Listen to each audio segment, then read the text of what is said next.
Introduction. We know that the cell is the structural and functional unit of life. Do you know what does it actually mean? It means a single cell can perform all basic functions of life. Example, movement, intake of food and respiratory gases, respiration, excretion. Okay, it is true for a single-celled or unicellular organisms. But what happens when there are so many similar cells as in multicellular organisms? In multicellular organisms, these cells are specialized to carry out a few functions efficiently. Each specialized function is done by a group of cells. Yes, I remember that nerve cells carry message from the brain to every part of the body. Muscle cells contract and relax so that movements are caused. Blood flows to transport oxygen, food, hormones, and waste materials. Plants are also living organisms, and xylem and phloem cells conduct food and water from one part to another. It is said that in multicellular organisms there is division of labor. I do not understand what does it exactly mean. Division of labor means that a particular function is carried out by a group of cells at a definite place in the body.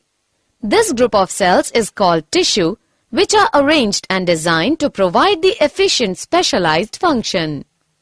So we can define tissues as a group of cells similar in structure that work together to perform a particular function.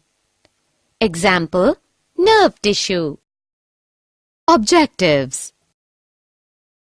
At the end of this lesson, you will be able to define tissue, identify types of tissues, understand the difference between plant and animal tissues, understand plant tissues, understand types of plant tissues, find the characters of meristematic tissues,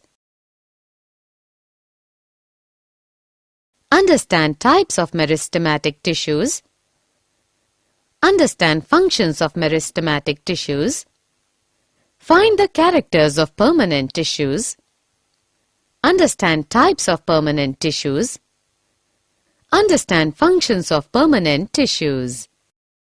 Plant and animal tissue. Plants and animals both are living organisms, but their internal structures are entirely different. Can you tell me why? I know one major difference is that plants are autotrophic. That is, they can make their own food in presence of sunlight, carbon dioxide and water with help of chloroplasts. They are fixed at one place. So the tissues in plants are mainly of such types which give them strength. Some of them are also dead tissues which give mechanical strength.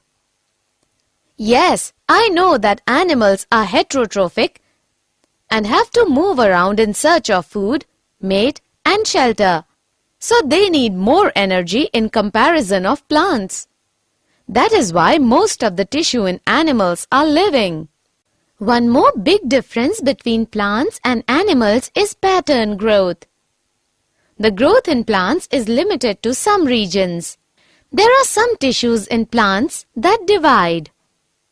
Yes, Madhuri. But in animals, the growth is not restricted to some places. It is uniform growth.